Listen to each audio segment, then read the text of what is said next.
ఫిబ్రవరి 28న లలితా మాతాజీ గారి ఆధ్వర్యంలో మీ చేతులతో శ్రీచక్రార్చన దత్త కళ్యాణం చేసుకునే అద్భుత అవకాశం సంప్రదించండి.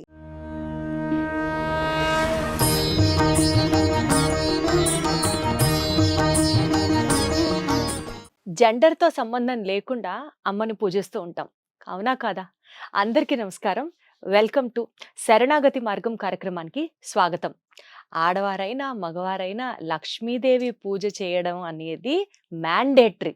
స్వామిని ఎలా అయితే కొలుస్తామో అలా అమ్మవారిని మరీ ముఖ్యంగా లక్ష్మీదేవిని కొలవడం అన్నది ఆడ, మగ వ్యత్యాసం లేకుండా అందరం పూజిస్తుంటాం. కానీ కొన్నిళ్లల్లో కొంతమంది పెద్దలు ఎక్కువగా చెప్తూ ఉంటారు. జుట్లు విరబూసుకొని ఇంట్లో తిరిగితే లక్ష్మీదేవి ఇంటికి రాదు అని. సాయంత్రం పూట సూర్యాస్తమం అయిన తర్వాత జుట్టు విరబూసుకోకూడదు అని చెప్తారు. జుట్టు విరబూసుకొని పూజ చేయడానికి పనికిరాదు అని అంటారు.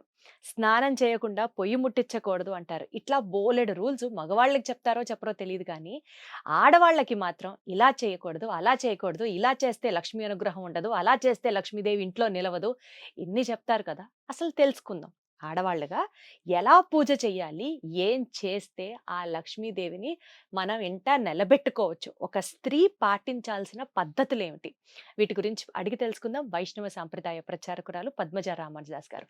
అమ్మ నమస్కారం. నమస్తే అండి. అమ్మ, ఇవాల్టి టాపిక్ లో మీరు చెప్పే పాయింట్స్ ఏవైతే ఉంటాయో మాలాగా ఉద్యోగాలు చేసుకునే కూడా సరిపడా చెప్పండి, మరి అంత స్ట్రిక్ట్ గా చెప్పకుండా. అంటే లక్ష్మీదేవి ఊరికనే రాదు కదండి మరి. కాబట్టి అమ్మ అనుగ్రహం మీరు అట్లా కావాలి అంటే కట్టేస్తారు. ఖచ్చితంగా కొన్ని నియమాలు అయితే పాటించాలండి లక్ష్మీదేవి అనుగ్రహం కావాలంటే. చాలా మంది ఏమనుకుంటారంటే లక్ష్మీదేవి చంచల అని అంటారు. అవును, చంచల స్వభావరాలు అంటారు. చాలా తప్పు. లక్ష్మీదేవికి చంచలత్వం లేదు. అమ్మని మన దగ్గర ఉంచుకోవటమా లేదా అనేది మన బుద్ధి చంచలత్వం మీద ఆధారపడి ఉంటుంది. ఎవరు వదులుకుంటారమ్మా? అంటే మనకి ఇంటెన్షనల్ గా మనం వదులుకోవాలని లేకపోయినా మనం చేసే పనుల వల్ల అమ్మ మనల్ని వదిలేస్తుంది. మనం చేసేటువంటి పనులు ఇప్పుడు మీరు అన్నారు చూసారా, ఉదయాన్నే స్నానం చేయకుండా పొయ్యి ముట్టించనే కూడదు. మనం పూజ చేసేటప్పుడు ఫస్ట్ ఏం చేస్తాం చెప్పండి? పూజ చేసేటప్పుడు కూర్చోగానే మొత్తం అంతా క్లీన్ మొదట ఏం చేస్తాం? ఓకే, క్లీనింగ్ కూడా అయిపోయింది. పూజ దేంతో ప్రారంభం చేస్తాం? దీపారాధన కదా. అగ్ని ఆరాధన, దీపారాధన. అగ్నికి అంతర్యామిగా ఉండి లక్ష్మీదేవి ఐశ్వర్యాన్ని ఇస్తుంది. అందుకనే పూజ మొదలు పెట్టడమే మనం దీపారాధనతో చేస్తాం. అంటే అగ్ని ఆరాధనతో మనం పూజని ప్రారంభం చేస్తాం. అటువంటి అగ్నితోనే కదా మనం చేసేది వంట. అంటే అగ్ని పవిత్రమైనటువంటిది. అటువంటి అగ్నిని మనం అలా స్నానం చేయకుండా ఎలా ముట్టుకుంటాం చెప్పండి? పాచి బట్టలతో, పళ్ళు కూడా తోముకోకుండా, కాఫీ తాగితే కానీ మాకు కాలకృత్యాలు తీరవండి అని వాళ్ళ రోజున చాలా మంది స్నానం చేయక ముందే పొయ్యి ముట్టించేస్తున్నారు. నేనేం చెప్తున్నానంటే, కొంతమంది ఏంటంటే మీలాగా ఆఫీసులకు వెళ్ళే వాళ్ళు వీళ్ళందరూ కూడాను వంటంతా చేసేటప్పటికి మళ్ళీ చెమట్లు పోస్తాయి, అవును, మళ్ళీ ఎలాగా మళ్ళీ అవును. స్నానం అని. ఒక్క చెమ్ము నీళ్లు పోసుకొని రావడానికి ఎంత సమయం పడుతుందండి? పొద్దున్న లేవడంతో చక్కగా స్నానం చేసి వచ్చి ఇవన్నీ చేసేసేయండి. వెళ్ళేటప్పుడు మళ్ళీ ఫ్రెష్ గా ఇంకొంచెం నీళ్లు పోసుకోండి. ఎంతసేపు పడుతుంది? చిన్నపిల్లలు అంటే ఆటల్లో మరిగేసి అక్కడ నీళ్ళ దగ్గర నుంచి యువతలకి రారు. పెద్దవాళ్ళకి ఎంతసేపు పడుతుందండి? మాక్సిమం 2 మినిట్స్ 3 మినిట్స్ లో కూడా స్నానం చేసేయచ్చు కదా. Wear there is will there is ఇది ఒక్కటి చెప్తారు మీరు. మనసుంటే మార్గాలు అనేకం. ఉదయాన్నే లేవడంతో చక్కగా స్నానం చేసి అప్పుడు గనక పొయ్యి ముట్టిస్తే మనకి ఇంకా పూర్వకాలంలో ఏముండేది తెలుసా? కట్టెల పొయ్యిలు అవన్నీ ఉండేవి. 2 మెతుకులన్నా అందులో వేసి తర్వాతే వాళ్ళు మొదలు పెట్టేవాళ్ళు. ఎందుకు? అగ్నికి ఆహుతులు సమర్పించడం. అగ్ని ఆరాధన అది. అగ్నిదేవుడు పరమ పవిత్రమైనటువంటి వాడు కదా. అలాంటి అగ్ని ఆరాధన పొయ్యి వెలిగించడం అనేది స్నానం చేయకుండా చెయ్యనే కూడదు. ఇది ఫస్ట్ థింగ్. ఆడవాళ్ళు చాలా ఖచ్చితంగా మారాల్సినటువంటి విశేషం అండి. చాలా మంది ఇళ్లలో ఇది చూస్తూ ఉన్నాం. ఇది తప్పు, చెయ్యనే చేయకూడదు. చాలా దోషం ఉంటుంది. స్నానం చెయ్యకుండా పాచి బట్టలతో ముట్టించడం. ఇంకా చెప్పాలంటే వివాహిత స్త్రీ అంటే దాంపత్య జీవితం అనుభవించేటువంటి స్త్రీ తప్పకుండా స్నానం చేసే పొయ్యి ముట్టించాలి. కాబట్టి ఇలాంటివి కొన్ని ఉంటాయి. ఇక సాయంత్రం పూట మీరన్నారు సూర్యాస్తమయం సమయంలో జుట్టు విరబూసుకోకూడదు. అంత మాత్రమే కాదు, సూర్యాస్తమయం సమయంలో మెయిన్ దర్వాజా ఏదైతే ఉందో, అంటే మెయిన్ వాకిలి అంటారు కదా, ఆ వీధి గుమ్మం అని అంటారు, ఆ ఆ తలుపు తీసి ఉంచాలి. అలాగే దొడ్డి గుమ్మం అంటారు, వెనక వైపు ఉండే తలుపు, అది వేసి ఉంచాలి. లేదంటే ఇలా వచ్చిన అమ్మవారు అలా వెళ్ళిపోతుందని చెప్తారు. అంటే అటువైపు తలుపు వేసేసేయాలి, ఇటువైపు తలుపు తీయాలి. అది ఒకటి మెయిన్. అలాగే 6 వేళప్పుడు ఖచ్చితంగా దీపారాధన చేయాలి. అట్లీస్ట్ లైట్ వేస్తారు. అందుకే మళ్ళీ చూడండి. అప్పుడు స్నానం లైట్ చేయాలిగా? వేసి కాళ్ళు అంటే మనం రెండవ పని చెయ్యకపోతే గనక కాళ్ళు కడుక్కొనన్నా చేయొచ్చు. కాలకృత్యాలలో 1, 2లో 2 గనక చెయ్యకపోతే మనం కాళ్ళు చేతులు కడుక్కొనన్నా దీపారాధన చేయొచ్చని చెప్తారు. ఉంటే అవకాశం ఏమాత్రం సాయంత్రం స్నానం చేయటం విశేషం. స్నానం చేసి దీపారాధన చేస్తే చాలా విశేషం. అందుకనే సాయంత్రం పూట లైట్ వేసినా కూడా, విద్యుత్ దీపం వెలిగించినా కూడా ఒక శ్లోకం చదువుతారు.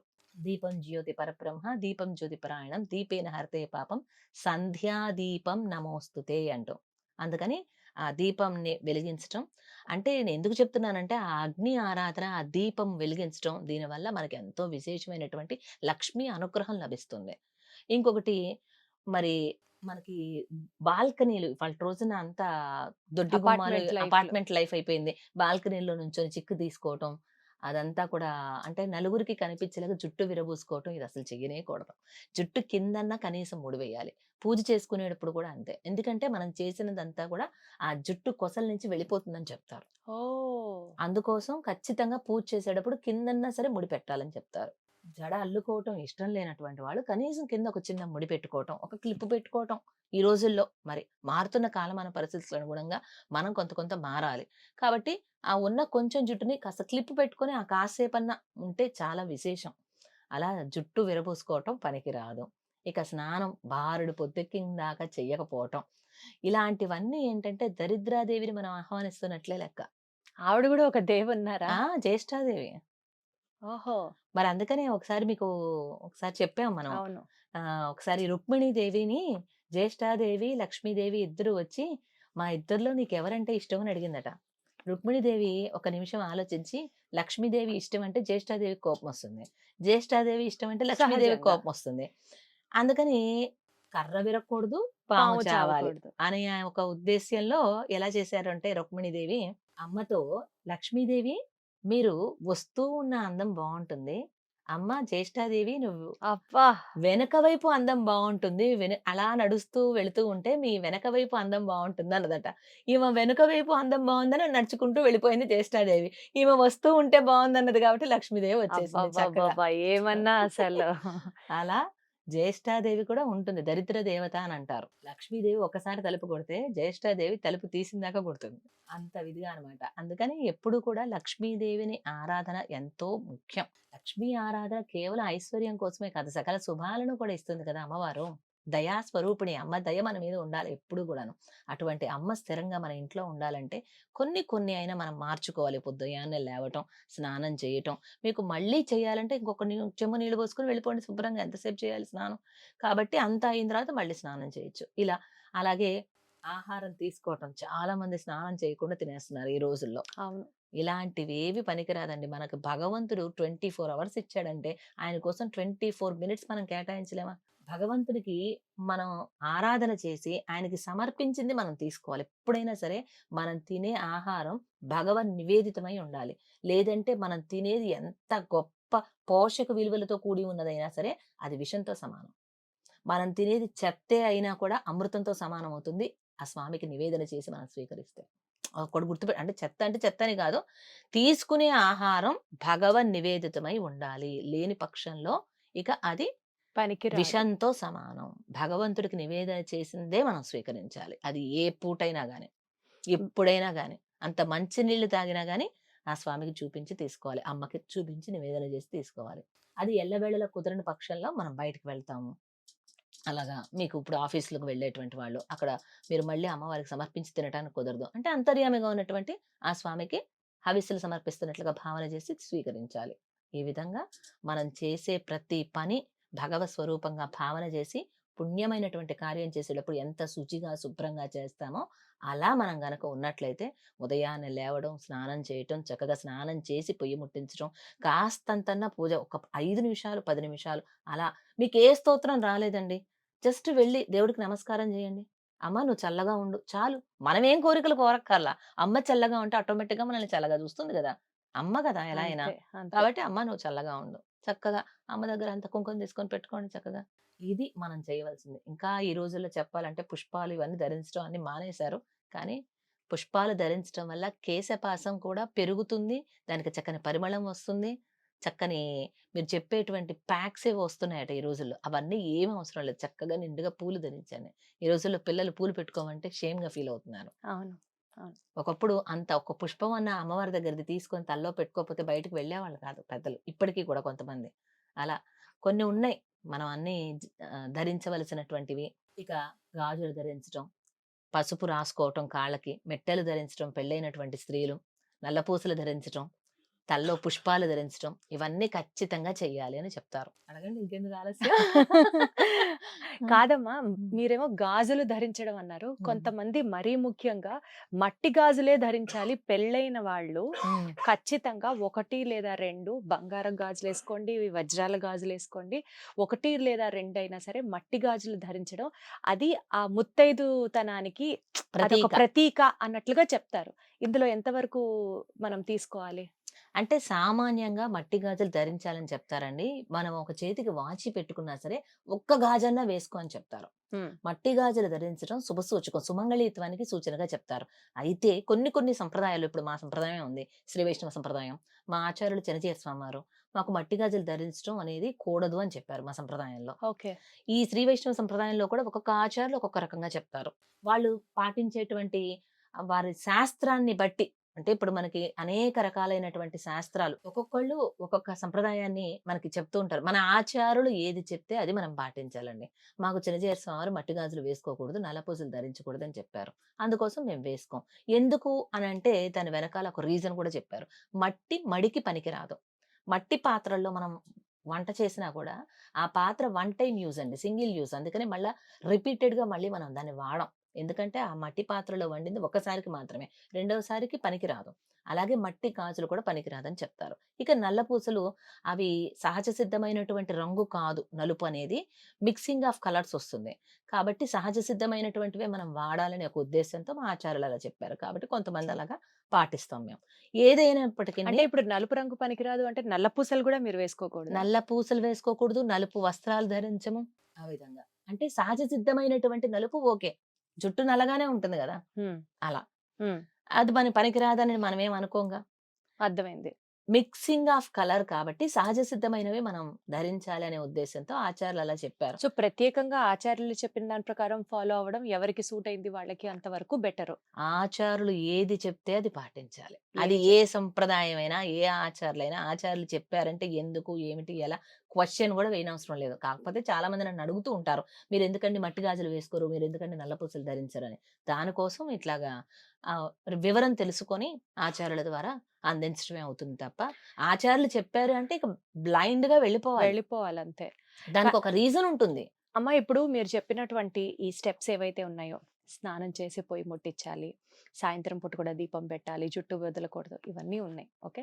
మీరు ఇంకొక మాట గూడా అన్నారు. ఇంటి కాలం ముందు కల్లాపి ముగ్గులు జల్లి వేయాలి. ముగ్గులు వేసుకోవాలి. కల్లాపి అంటే పోనీ ఈ రోజుల్లో కుదరని పక్షంలో కనీసం శుభ్రం చేసి ముగ్గు. ఇంటి గడప దాటేటప్పుడు ఆ ఇంటి పెద్ద గాని, మగవారు గాని గడప దాటేటప్పుడు అక్కడ ముగ్గు లేకపోతే అది గూడా అరిష్టమే. చక్కగా అంటే పొద్దున్నే శుభ్రం చేసుకోవాలి. ఇల్లు శుభ్రం చేయాలి. ఇల్లు శుభ్రంగా లేకపోతే లక్ష్మీదేవి ఎక్కడుంటుంది చెప్పండి? కాబట్టి ఇల్లు శుభ్రం చేయాలి. చక్కగా ముగ్గు పెట్టాలి. అప్పుడే మనం మగవారు ఇంటి నుంచి బయటకు వెళ్ళటానికి ఉంటుంది. సో, ఇప్పుడు మీరు చెప్పినటువంటి ఈ పనులన్నీ చేయడానికి హ్మ్. ఇవాల్టి రోజున నిజంగా నైట్ షిఫ్ట్‌లు, డే షిఫ్ట్‌లు మళ్ళీ మీరు where there is a will there is a way అనొద్దు కానీ చెప్తున్నాను మీకు. హ్మ్. బట్ ఇట్లాంటి షెడ్యూల్స్‌లో ఇట్లా బిజీగా ఉన్నప్పుడు మనకి యద్భావం తద్భవతి అని ఆ! అంటారు కదా! అవును. మనసులో ఉద్దేశం మంచిదే అయి ఉంటుంది. హ్మ్. లక్ష్మీదేవిని నిలుపుకోవాలి, లక్ష్మీదేవిని ధ్యానించాలి, ఆవిడని స్తోత్రం చేయాలి. ఇట్లా ఉద్దేశాలు మంచివే అయితాయి. కానీ ఇలా చేయలేని పక్షాన అప్పుడు అమ్మ కరుణించదా? ఎ చాలా దయాగుణం ఉన్నటువంటి తల్లి అని గూడా మనమే చెప్తాం కదా! మరి ఇట్లా డిసిప్లిన్డ్‌గా ఇట్లా ఫాలో అయితేనే నేనుంటాను అని అంటుందా అమ్మ? అమ్మ ఒక్కటి ఇప్పుడు చెప్పుకున్న దాంట్లో మీరెంత జాబ్ చేసేవాళ్ళైనా దానిలో చేయలేనిదేముంది చెప్పండి? హ్మ్.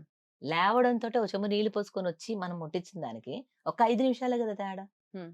మనకి అమ్మ అనుగ్రహం ఎప్పుడు చూపిస్తుంది. పాపానాం వా శుభానాం వా మదనహాణం ప్లవంగమా కార్యం కరుణమార్యేణ న కశ్చిన్నాపరాజతి అంటూ చెప్పినటువంటి అమ్మ ఇలా లేకపోతే మనల్ని అనుగ్రహించదనే పాయింటే లేదు. లేదు. అనుగ్రహిస్తుంది. కానీ అమ్మ ముఖోల్లాసం కావడం కోసం, అమ్మ చక్కగా మన మధ్య ఉండడం కోసం, అమ్మే వచ్చి వేంచేసి ఉన్న ఇంట్లో మనం ఇలా ఉంటామా? ఏవండీ ఇంటికి ఎవరైనా అతిథి వస్తున్నారంటే ఇల్లంతా శుభ్రం చేసుకోమా? చేస్తాం. మన 100%. అమ్మ లక్ష్మీదేవి మన ఇంట్లో కొలువు తీరి ఉన్నప్పుడు మనం ఇలా ఉంచుకోవచ్చా? ఉమ్. అమ్మ వెళ్ళిపోతుందనే భయంతో కాదు, అమ్మ ఉన్నందుకు అమ్మకి గౌరవార్థంగా చేయండి. కరెక్ట్. అమ్మ దయాస్వరూపిణి. మైండ్ మీరు సెట్ ఇలా ఇట్లా ఉన్నా ఉండాలి. లేకపోయినా అమ్మ అనుగ్రహిస్తుంది, నేను కాదనను. అలాంటి కానీ అమ్మ కోసం మనం ఈ మాత్రం చేయలేమా? మనకు అన్ని ఇచ్చే అమ్మకి ఈ మాత్రం మనం చేయలేం. ఒక 5 నిమిషాలకే మీకు తేడా వచ్చేది సమయం. అవును. ఇల్లు శుభ్రం చేసుకోవటం ముందు రోజు రాత్రే చేసేసుకోవచ్చు కావాలంటే. అవునా? అంటే మరీ బాగా తెల్లవారుజామున షిఫ్ట్ ఉన్నటువంటి వాళ్ళు. లేదంటే ఏదైనా ఒక అరగంట అటు ఇటుగా తేడా వస్తది తప్ప అంతకు మించి తేడా రాదు. ఎప్పుడైనా ఆ ఇంపాసిబుల్ పని అయితే కాదు. చేయవలసిందే. ఇంపాసిబుల్ అయితే కాదు. ఏదో మన అంతరిక్షానికి వెళ్లి చేయమన్నదేం గాదుగా. మన ఇంట్లో మన ఇల్లు శుభ్రం చేసుకోవడం ఒక అరగంట తేడా అటు ఇటుగా అంతే. అంతే. కొన్ని కావాలనుకుంటే కొన్ని కొన్ని చేయవలసిందే. తప్పవంతే. అంటే ఇలా చేస్తేనే ఖరాఖండిగా అమ్మ కరుణిస్తుంది అని కాదు. ఇలా చేస్తే ఆవిడ సంతోషిస్తారు అది. అన్న యాంగిల్‌లో ఆలోచిస్తే అది. ఈ జాబ్ ఈజీ అవుతుందేమో ఒకసారి మీరు కూడా ఆలోచించండి. ధన్యవాదాలమ్మా. Thank you so much. సర్వం సర్వం శ్రీకృష్ణార్పణమస్తు. శ్రీకృష్ణార్పణమస్తు.